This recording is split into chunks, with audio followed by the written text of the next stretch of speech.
essa aula. E aí, querido, continuando, agora nós vamos entrar no aspecto que o próprio Senhor Jesus Cristo falou, que ele seria o nosso Consolador.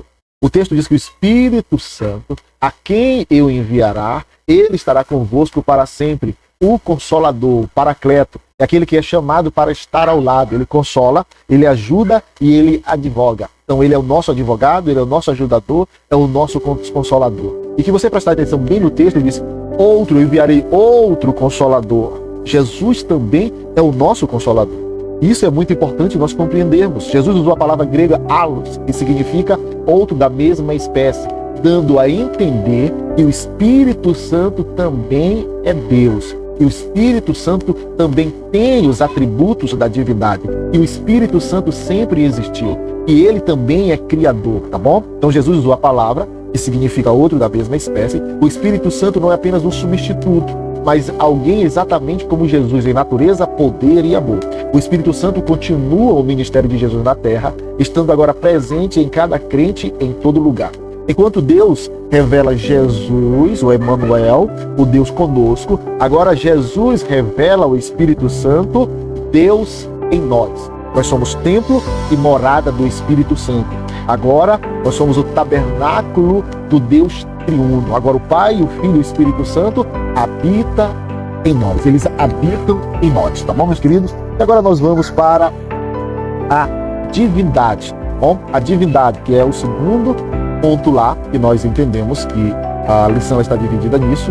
Nós temos agora a divindade. O que diz a divindade do Espírito Santo? Plenamente Deus, coigual com o Pai, ao Filho e em essência e glória. Ele é coigual ao Pai, é coigual ao Filho em essência e glória. Então, ele também é Deus. Por ele ser Deus, ele tem esses atributos: onipotência, onisciência, onipresença e eternidade. Esses são os 4 atributos que mais nós conhecemos, mas ele é presciente, ele é o Shaddai, ele é o Deus Criador. Então você vai ver características nas Escrituras, e especificamente no Novo Testamento, que nós conhecemos sobre a divindade do Espírito Santo. Vamos agora para a onipotência. O que diz a onipotência? Possui todo o poder divino, atuou na criação do universo e realiza o milagre do novo nascimento do coração do homem, o coração humano. Então você percebe lá em Lucas 1,35 e Romanos 15,19 que dão referência e base para a onipotência do Espírito Santo.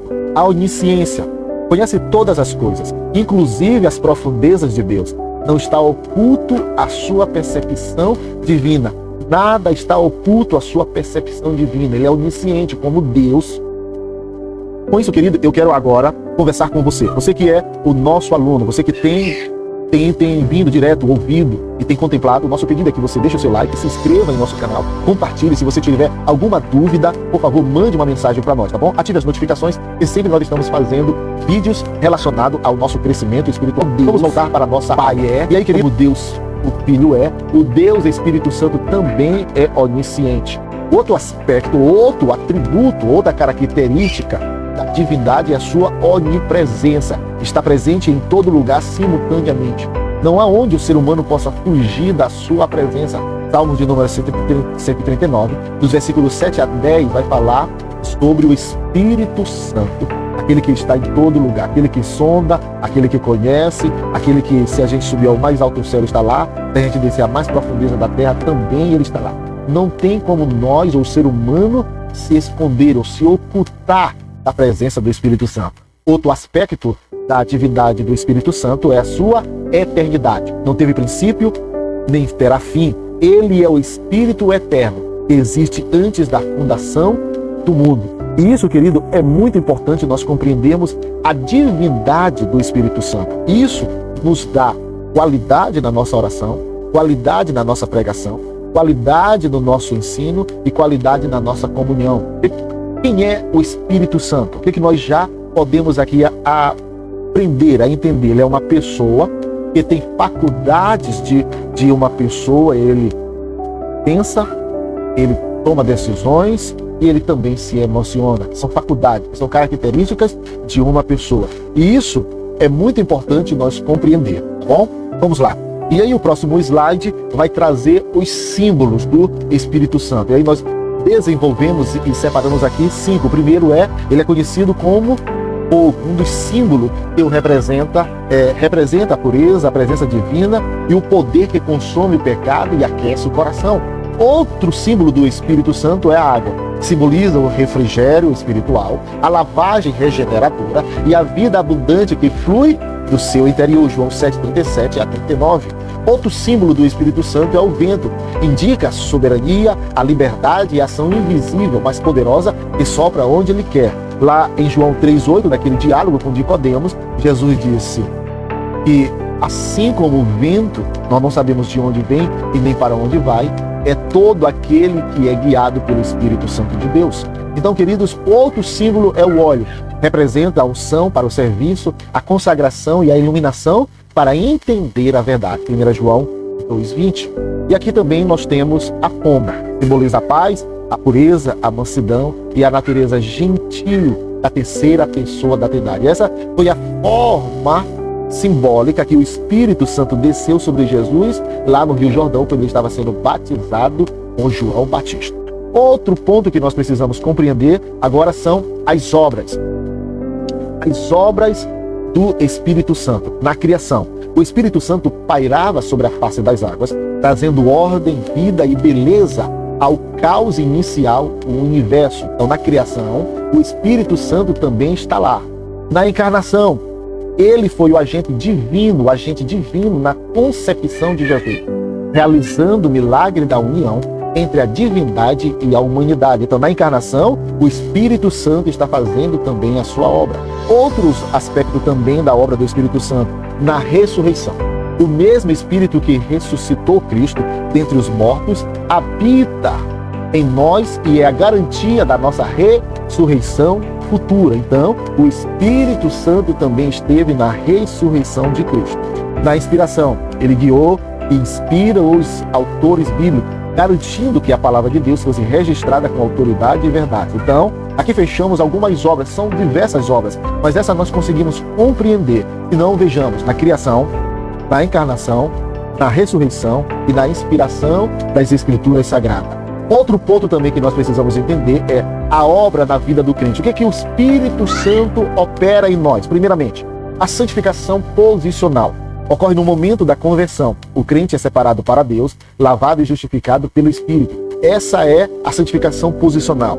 A santificação que vem do Espírito Santo, que não precisa de nós. Porém, o Espírito Santo também opera em nós a santificação progressiva. É o processo diário e contínuo de transformação.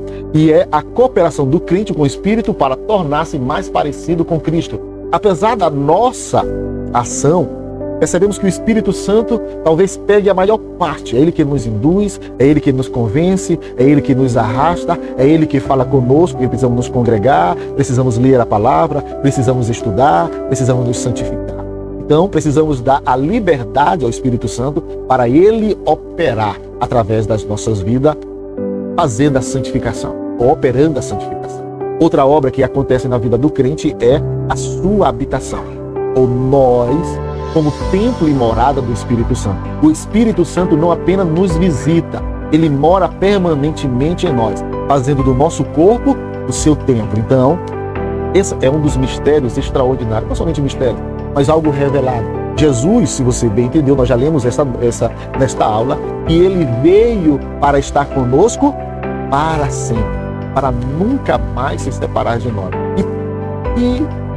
Que graça, eu ia dizer privilégio, mas não há privilégio em nós, né? Mas que graça, que misericórdia, que amor extraordinário. E também ele opera também na vida do crente e do ímpio, sua obra primária no mundo, convencer do pecado, da justiça e do juízo, guiando o homem ao arrependimento. João 16:8. Vamos continuar. O próximo slide diz assim: e aí, querido, nós temos algo que nós precisamos fazer. Algo que nós precisamos tomar a iniciativa, permitir que o Espírito Santo controle as nossas vidas, que é o quê? Dependência diária. Reconheça que você precisa do Espírito para orar com eficácia e para iluminar sua mente ao ler e entender a Bíblia. Isso aqui é muito importante, porque nós precisamos recorrer Nós precisamos conversar com o Espírito Santo. Nós precisamos apresentar a nossa vida a Ele também. Nas nossas orações, nos nossos diálogos, na nossa comunhão com a Trindade, querido. Nós precisamos entender que a ação do Espírito Santo é de nos iluminar, é de nos capacitar, é de nos instruir para que possamos entender melhor o que a Bíblia Sagrada diz acerca dele, acerca do Deus Pai e acerca do Filho. Mas também precisamos ser sensíveis.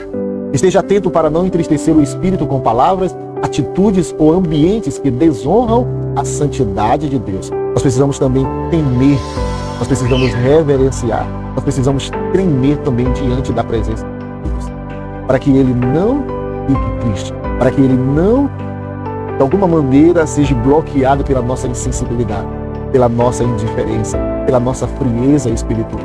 Precisamos nos aproximar do Espírito Santo e sermos sensíveis a Ele. Outra coisa também é cooperar.